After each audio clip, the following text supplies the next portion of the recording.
So hi guys, day 34 na tanong sa atong pagbasa sa 100 Life-Changing Quotes Devotional. So magsugod na ta. So gingon diri nga, you are more powerful than you know. You are beautiful just as you are. Kanay sa encouragement to nga we are daw powerful than we know. Kana to bawaan nga sa atong naibaw-an ba mas powerful pa daw ta ana. Then we are beautiful kung unsa ta. Nganong ahong masulti no. Be unique ra gud mo lagi ba be unique ra jud. Ingon si Melissa asa ni Etheridge na yaning no, we are more powerful than we know and we are beautiful just as we are. Anong kuan jud contento ana di na ta magpa retoke kay magubal ka mo tiguwang kay mulusyang ang skin. That's why be unique ra jud ta sa uban. Then God created you with unique gifts and beautiful purpose. That's why di ka masuya-suya sa uban nga ni mo jud sa gwapa, ni mo sa talented. Adto wala ka nam kay imo pa lamang nimo nakita, wala pa nimo na explore ang imong talent, ang imong skills, no? Kay ang Ginoo naghatag na tong mga unique gifts, dagham. Wala pa lamang ta kahiba, wala pa nato na mold, wala pa nato na paigawa, wala pa nato nagawas ba. Wait lang. Wait. So sometimes we underestimate our power and worth, but through Christ we are equipped to do extraordinary things. So no?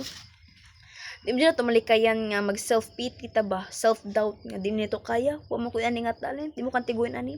But ingon diri nga, but through Christ we are equipped to do extraordinary things, kay nothing is impossible with him ba siya. Anong giyan ta sa Ginoo nga buhat ning butang sa imposible. Pero di na po na power ha. Na po na. Embrace your identity in Him and recognize the beauty and strength He has placed within you. So i-embrace na to ato i-recognize ag unsa ang gift, unsa ang skills nga gihatag sa Ginoo diri kanato. Kay ato man jud na diha man na angayan, diha na angay kani nga talent nga skills diri kanato, because we have different gifts, unique gifts nga para imo jud na wala jud makakuha ana. Kay imo jud na gihatag na sa Ginoo dira, gihimo na sa Ginoo dira jud para nimo. Ingon sa Ephesians 2:10, gingon diri nga, for we are God's handiwork, created in Christ Jesus to do good works which God prepared in advance for us to do. So mo to gingon no, for we are God's handiwork.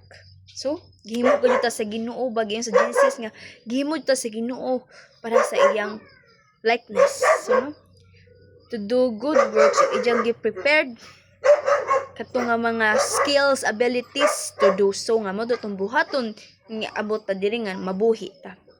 Ano di ta ma-ashamed kung unsa may nasa uban ta diri nato wala, kay sometimes ang sila uban naatay ato ta sila wala. Mura ra kay balik vice versa bang na sila ila nga wala po sa ato, na puti ato nga wala ila ha.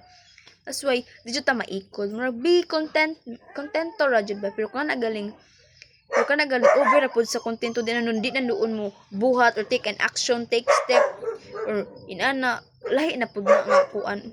Dapat jud pod kanang imo pagkontento is okay na jud ka, happy na jud ka, kaadyo ba ka nang wala na kay problema, ilabi na sa financial, sa comfortable houses kanang inana.